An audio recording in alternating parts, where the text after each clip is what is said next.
एक नहीं दो राज्यों के मुख्यमंत्रियों को गिरफ्तार करने का ईडी बना रही प्लान। नए साल पर मिला नया टास्क। 7 बार नोटिस भेजकर बुलाया, फिर भी नहीं आए मुख्यमंत्री साहब, तो सीधा लिखा बयान दर्ज कराइए वरना। इधर ईडी कर रही गिरफ्तारी की तैयारी, उधर दोनों नेता लालू से ले रहे दिमाग, क्या दोनों जगह बनेंगे नए सीएम। ईडी के अधिकारी नए साल पर कुछ ऐसा करने वाले हैं जिसकी भनक लगते ही 2 राज्यों की सियासत हिल गई है। ऐसी खबर है कि 2 राज्यों के मुख्यमंत्री एक ही साल में गिरफ्तार हो सकते हैं, जिनमें से एक सीएम साहब तो ऐसे हैं जिन्हें 7वीं बार ईडी ने नोटिस भेजा है, तब जाकर वो हरकत में आए और 3 जनवरी को उन्होंने विधायक दल की बैठक बुलाई है, जिसमें जेल जाने की स्थिति में नया मुख्यमंत्री कौन होगा, इस बात पर चर्चा हो सकती है।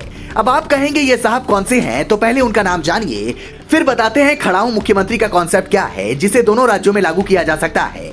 ये मुख्यमंत्री साहब है हेमंत सोरेन, जिन्हें झारखंड की जनता ने बड़ी उम्मीदों से सीएम की कुर्सी सौंपी थी।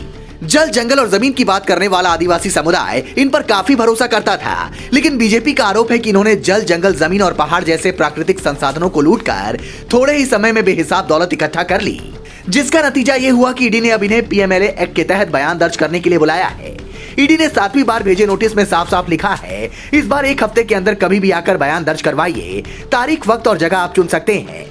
ऐसी आशंका जताई जा रही है कि अगर सोरेन तय समय के भीतर पेश नहीं हुए तो उनकी गिरफ्तारी हो सकती है। इस हालत में उनकी पत्नी कल्पना सोरेन झारखंड की नई मुख्यमंत्री बनेगी। गिरिडीह के गांडे से विधायक डॉक्टर सरफराज अहमद ने जब से इस्तीफा दिया है, तब से इस बात के कयास ज्यादा लग रहे हैं कि सीएम सोरेन का इस्तीफा भी जल्द होने वाला है। जैसे लालू यादव ने जेल जाते वक्त राबड़ी देवी को मुख्यमंत्री बनाकर बिहार को खड़ाऊ सीएम दे दिया था, ठीक वैसा ही काम अब हेमंत सोरेन करने वाले हैं। लेकिन सबसे बड़ा संकट इस बात का है कि क्या झारखंड की जनता इस बात को स्वीकार कर पाएगी कि इस दौर में भी उनके ऊपर एक ऐसा सीएम थोप दिया जाए जिसके पास योग्यता सिर्फ इतनी है कि वो मुख्यमंत्री की पत्नी है। इससे बेहतर तो ये होना चाहिए कि ऐसी स्थिति में जनता से ही सीधा वोटिंग के जरिए पूछा जाए कि आप किसे मुख्यमंत्री बनाना चाहेंगे और विधायकों में से ही एक को मुख्यमंत्री बना दिया जाए।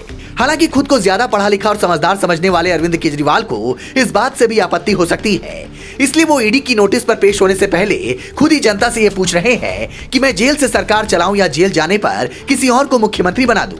आम आदमी पार्टी कहती है कि 98% जनता की ये चाहत है कि केजरीवाल जेल से सरकार चलाएं, पर सवाल है कि जिस संविधान की शपथ लेकर हमारे नेता ईमानदारी और नैतिकता की बात करते हैं, उसी संविधान के कानून जब उन्हें जेल भेजते हैं तो फिर उनकी नैतिकता कहां चली जाती है। ईडी के अधिकारी अपना काम बेहतर तरीके से करना जानते हैं, इसलिए इन दोनों राज्यों के मुख्यमंत्रियों को अभी तक लगातार नोटिस भेज रहे हैं। पर अब ऐसा कहा जा रहा है कि नोटिस भेजने की समय सीमा भी समाप्त होने वाली है।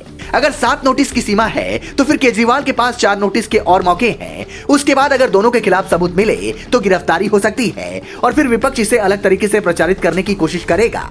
पर अब तक की खबरों से आपको क्या लगता है, क्या केजरीवाल और हेमंत सोरेन ईडी की नोटिस पर पेश ना होकर गलती नहीं कर रहे? अगर निर्दोष है तो जांच एजेंसी को सबूत दें और फिर जनता के सामने छाती ठोक कर आकर कहें कि मुझे परेशान किया गया। फिर सियासत किस बात की, या फिर सियासत के नाम पर ये जांच से बचना चाहते हैं? Bureau report, global Bharat TV.